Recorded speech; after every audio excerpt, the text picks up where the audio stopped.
안녕하세요. 한강의 채식주의자 19번째 시간입니다. 이 채식주의자는 3부로 되어 있죠. 1부는 영애의 남편이 바라본 영애, 2부는 형부가 바라본 영애, 3부는 인애가 바라본 영애입니다. 인애가 영애를 바라보는데 인애는 어때요?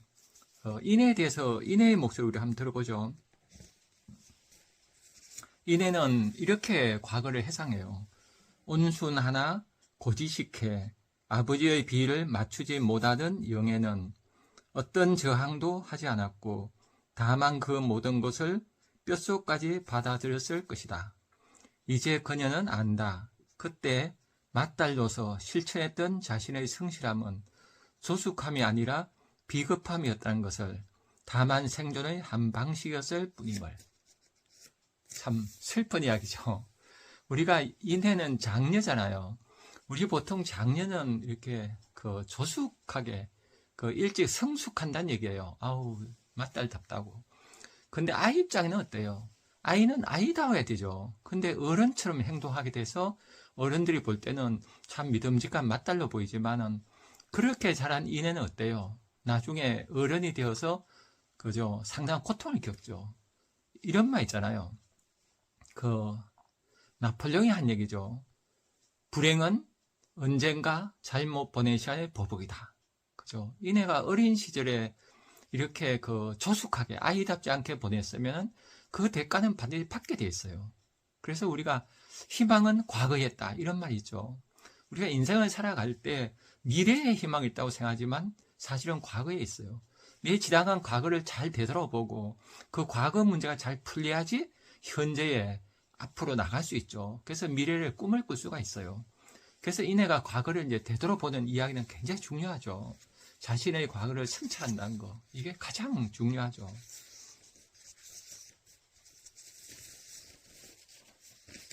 또 인애가 이런 얘기해요.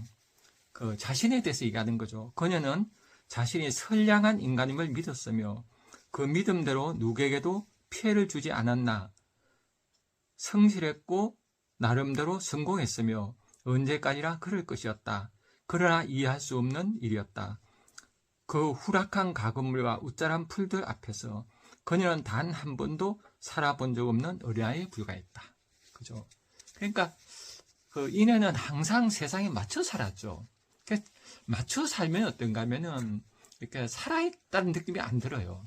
저는 요즘에 수업하면서 60대 분들이 공부하러 오시거든요. 그분들이 그런 얘기예요. 수십 년간 다닌 직장 생활이 산 것 같지 않대요. 왜 그런가 하면 계속 맞춰 살아서 그렇죠. 그래서 우리는 세상에 맞춰 살지 말고 자신의 내적 힘으로 살아야 돼요. 내 감정을 헤아리고 내가 뭘 좋아하는지 알고, 이렇게 삶의 주도권을 지하에 두는 인생의 주도권. 그런데 우리는 살다 보면은 세상에 맞추게 되죠. 그래서 인애가 과거를 이렇게 뒤돌아보는 이런 대목이 우리를 참 마음 아프게 하죠.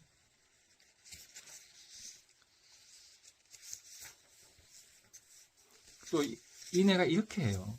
그때 그녀는 기억했다. 그 말을 그녀가 잠결에 무수히 들었다는 것을. 잠결에 이 순간만 넘기면 얼마가는 괜찮은 생각으로 견뎠다는 것을. 흥건한 잠으로 고통을 치욕마저 지우곤 했다는 것을. 그리고 난 아침 식탁에서 무심코 젓가락으로 자신의 눈을 찌르고 싶어지거나 찻 준자에 끓는 물을 물에 붓고 싶어지곤 했다는 것을. 인애는 자기 아버지한테 이렇게 장녀답게 해서 매를 안 맞았지만 영애는 이렇게 폭력을 당하죠. 그런 고통을 이제 회상하는 거예요. 그래서 인애가 결국 이렇게 깨달아요. 자신이 오래전부터 죽어 있었다는 것을. 그녀의 고단한 삶은 연극이나 유령 같은 것에 지나지 않았다는 것을. 그녀의 곁에 나란히 선 죽음의 얼굴은 마치 오래전에 잃었다가 돌아온 혈육처럼 낯익었다. 그죠? 이미 오래전에 죽어 있었다는 것을. 김혜순 시인의 시에 이런 시가 있어요.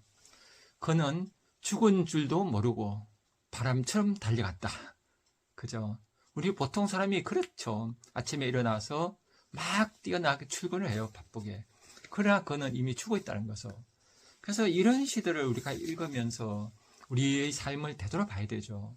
그래서 우리가 책을 읽는다는 것은 어때요? 나를 읽는 거죠. 우리가 과거에 그 학교 다닐 때는 공부 어떻게 했어요? 어떤 글을 읽고 주제가 뭐냐, 저자의 의도가 뭐냐, 이렇게 공부했어요. 근데 사실 그런 공부도 필요하긴 해요. 그죠? 그러나 그거는 산업사회에서 필요해요. 우리가 산업사회라는 거는 공장 중심이잖아요. 그죠? 우리 사회 같으면은 뭐 70대, 80대 때 고도 성장기. 그때는 산업사회 중심이죠. 그래서 열심히 그 공부하면 학교 때 배운 거를 평생 써먹을 수 있어요. 대학에서 건축공학과를 들어갔다. 그러면 그때 배운 지식을 가지고 평생 써먹을 수 있어요. 그런가 하면 아파트를 짓더라도 똑같이 짓거든요. 옛날 아파트 보면 똑같잖아요. 그죠? 그런데 현대는 어떻게 지어요? 지금은 그 안에 디자인이 들어가잖아요. 당연히 기술이 아니라 그 안에 예술이 가미돼요. 그래서 이런 거는 어때요? 과거에 배운 지식만으로는 안 돼요. 그래서 이제는 어때요? 새로 공부해야 되고 어떤 그 미적인 눈이 있어야 되죠. 그래서 우리가 과거에 우리가 어때요? 우리가 배운 것을 산업사회에 배운 것을 우리가 어때요? 지금 일대가 어떻게 할 것이냐? 우리는 산업사회 교육을 받았거든요. 그래서 저는 다시 이렇게 공부를 해야 된다 봐요. 그러니까 책을 읽어도 책 지식, 주제가 뭐냐, 저자 의도냐 이렇게 따라가는 것도 중요해요. 그러나 그건 일부가 돼야 되죠. 더 중요한 건 이 책을 통해서 내 삶을 읽어내고 내 삶이 더 나아지고 이렇게 돼야 되죠. 이거를 공자는 어때요? 위기지학이란 말 쓰죠. 위기지학. 나를 위한 공부. 위기지학. 기간. 자기, 기간, 나를 얘기하죠. 그래서 우리는 공부는 나를 가꾸는 공부가 돼야 돼요. 그래서 우리가 그 채식주의자를 읽어도 어때요? 나를 읽어야 되죠. 우리가 그 영애가 갖는 고통은 우리의 고통이거든요. 인애가 갖는 고통도 우리의 고통이에요. 인애는 어때요? 장녀로 살아왔잖아요. 저는 장남으로 살아서 잘 알거든요. 장남으로 살아와서 맞춰야 돼요. 아버지, 엄마의 의도를 읽어내고, 아버지, 엄마의 의도대로 저는 뭐예요? 장남 역할을 하는 거예요. 동생들한테, 그죠? 하고 막 그렇게 되는 거예요. 그러니까 저는 연극을 하는 거예요, 그거는. 제 안에서 올라온 어떤 내 느낌으로 사는 게 아니라 어떤 지시받는 대로. 아주 나쁘게 하면 꼭두각시의 삶이에요. 저는 그렇게 살다가 알았어요, 나중에. 제가 학교 교사 시절에 정교조를 했거든요. 그래서 참교육을 해보자 해서 이제 같이 공부하고 해서 그때 저는 알았어요. 아, 내가 잘못 살았구나. 그래서 그때부터 저는 내 인생은 내 거다. 내가 삶은 내 주인이다. 나는 나다. 이제 그러면서 제 삶을 찾아갔거든요. 그래서 제 나름대로 이렇게 찾아봤어요. 지금도 뭐 완벽하게 제 삶을 사는 건 아니지만은 제 삶을 사는 게 가장 중요하다 봐요. 그렇게 안 살면 어떤가 하면은 내 느낌을 잊고 살아요. 내 감정을 모르고. 그렇게 살면은 겪어도 안 겪어요. 안 겪어요. 직장에 갈 때 바람이 막 불어도, 그죠? 습관적으로 걸어가면 바람 부는 느낌이 안 나요. 그래서 아이들하고 어른을 보면은 아이들은 감각이 살아있어서 이게 삶이 생생해요. 근데 어른은 어때요? 연극을 하니까 생생하지 않아요. 지금 나한테 일어나고 있는 감정, 일어나고 있는 감각을 모르고 지나가요. 이렇게 살면 살아도 어때요? 산 것 같지를 않아요. 꼭 꿈꾼 것 같죠. 꿈은 생각이잖아요. 그러니까 우리가 생각으로 살면 안 돼요. 온몸이 깨어서 감각이 열려서 천지자연하고 이렇게 그죠? 서로 소통하며 살아야 되죠. 해하고도 소통하고 공기하고 이렇게 사람하고 따뜻한 느낌. 내 연극을 하면 따뜻한 느낌이 잘 전달이 안 돼요. 그래서 독백을 하게 되죠, 사람이. 이렇게 해서 우리는 어때요? 채식주에 읽으면서 인애가 바로 나다. 영애가 나다. 형부가 나다. 그죠? 이렇게 해서 나의 문제로 해결해야 돼요. 나의 문제로 보면 어때요? 우리가 인애의 고통은 가부장 문화의 고통이거든요.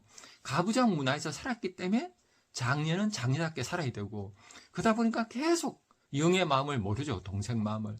그래서 과거가 너무 가슴 아픈 거예요. 인애는. 그러나 인애가 여기서 벗어날 수 있을까요? 과연 인애 언니가 벗어나고 싶은데 못 벗어나요. 왜 그런가 하면요. 비트겐슈타인은 그 어느 철학자가 있죠. 비트겐슈타인 참 멋있는 철학자죠. 20세기 최고의 철학자 이렇게 칭송받는 분이잖아요. 그 비트겐슈타인이 그런 얘기 했어요. 나의 언어의 한계가 나의 세계의 한계다. 그러니까 인애는 한계가 뭐예요? 가부장사의 한계죠. 그 한계는 인의 언어의 한계예요. 그래서 이내가 이 가부장 사이를 넘어서려면 어때요? 가부장 사이 언어가 아닌 다른 언어를 익혀야 돼요. 그 언어를 익히려면 저는 모계사를 연구해 봐야 된다 보거든요. 모계사에는 제가 문학 공부할 때 문학을 강의하시는 이경자 소설가가 계세요. 그분이 모계사의 모스족이죠, 중국에. 그 길을 다녀오셔서 이렇게 쓴 책이 있죠. 모계사를 찾다. 그 가셔서 그분이 그랬잖아요. 참 사람 사는 아름다운 세상, 고향을 간 느낌, 그런 느낌을 말씀하시죠. 그래서 이 모계사회는 저는 인간의 원시시절에 있던 사회인데 소수민족이 지금도 있죠. 모계사회는 어때요? 아버지란 단어가 없어요. 아버지 자체가 없죠. 결혼제도 자체가 없으니까요. 그래서 거기는 애가 태어나면 다 여자 집에서 다 기르잖아요. 그래서 아버지가 없어요. 그럼 아버지란 단어가 없는 모계사회하고 아버지란 단어가 강고하게 있는 가부장 사회하고 전혀 다르죠. 그래서 이내는 이런 모계사회에 아버지가 없는 세상이 있구나 하는 걸 알 때 다른 상상할 수 있죠. 그러면 그 아버지는 어때요? 우리가 아버지가 있어도 사랑이 거덕한 아버지는 문제가 없죠. 지금도 우리가 가부장 사회에 살지면 어때요? 폭력지 않고 다정하고 정말 부자유친 아버지하고 자식 간에 사랑이 있는 그런 관계는 아버지가 어때요? 좋죠. 도움이 되죠. 근데 그래서 저는 이내가 꿈을 꾸야 된다 봐요. 아버지가 없는 세상을 꿈꾸고 아버지가 있어도 사랑이 거덕한 아버지. 이런 상상을 잘 하기 힘든 거는 왜 그래요, 이내가? 바로 가부장 사회 언어로 익혀졌어요. 그죠? 비투겐이 이해하듯이 나의 언어의 한계가 내 세계의 한계예요. 내가 갖고 있는 언어를 넘어서야 돼요. 또 이내가 넘어서려면은 좀 페미니즘도 공부해야 된다 봐요. 저는 페미니즘은 여성주의잖아요. 그래서 가부장 사회 속에서 여성이 오랫동안 이렇게 핍박을 당해왔죠. 그 여성 운동이 많이 비판한 분도 계시지만은 저는 남자 입장에서 어쨌든 남자는 이렇게 혜택을 받아왔잖아요. 그러면 여성 입장에서 바라봐야 되거든요. 그 여성 입장에서는 굉장히 이렇게 당한 그런 피압박 이런 거를 느끼죠. 실제로 많이 느껴요. 그러면은 이런 문제를 해결하기 위해서 어때요? 남녀가 평등해야 되고, 그죠? 또 남녀 평등을 넘어서서 저는 서양의 페미니즘에 대한 글을 읽어보면 개성을 강조한 쪽으로 가더라고요. 알렌 식수, 이리 가래 이런 분들이 쓴 글을 읽으면은 남녀가 서로 다르잖아요. 다르기 때문에 아름답게 살아가야 돼요. 다름을 존중하고. 근데 우리가 다름을 인정하지 않고 다른 걸 가지고 차별을 만들어내잖아요. 가부장 사회는. 지금은 이제 남녀가 평등한 세상이 가고 있죠, 지금. 이걸 넘어서서 저런 개성을 존중하고 남성과 여성은 저는 참 다르다는 느낌 들어요. 남성이 갖고 있는 장점이 있고 여성이 갖고 있는 장점이 있고 참 다르다는 느낌 들어요. 그 다른 것을 가지고 서로 만날 때 서로가 이렇게 보완관계가 되죠. 그래서 저는 그런 세상을 이렇게 꿈꿔야 된다 봐요. 그래서 꿈꿀 때 이내가 어때요? 남녀가 더불어 잘 사는 잘 꿈꿀 수 있죠. 근데 여기서는 이내가 꿈꾸기가 좀 힘들다 봐요, 저는. 이내가 갖는 언어의 한계죠. 오랫동안 가부장 사회에 살아오고, 어릴 때 아버지의 폭력 속에 있었고, 그것이 잘못된 줄 모르고 있었죠. 그러다가 그 아버지도 어때요? 사랑으로 그렇게 했죠. 그 당시에 옛날에는 여자가 어때요? 온순해야지 시집도 잘 살잖아요. 그러니까 친정아버지는 온순한 딸을 원했던 거예요. 그래서 잘 말 안 들으면 때리고 온순하게 만들었죠. 그게 사랑이라고 생각했던 거예요. 그러나 그것이 폭력이란 걸 상상을 못 하셨을 거예요, 그 아버지는. 그래서 이내는 지금 어때요? 오랫동안 몸에 이렇게 길들여졌어요. 결혼하고서도 열심히 가정을 위해서 살았고, 그래서 형부, 예술가한테 헌지어 살았죠. 근데 결과적으로 가정이 파탄났잖아요. 이 모든 문제가 어때요? 어떻게 풀어야 돼요? 이내부터 출발해야 되죠. 이내가 갖는 상상력, 가부장 사회를 넘어서는 상상력, 그죠?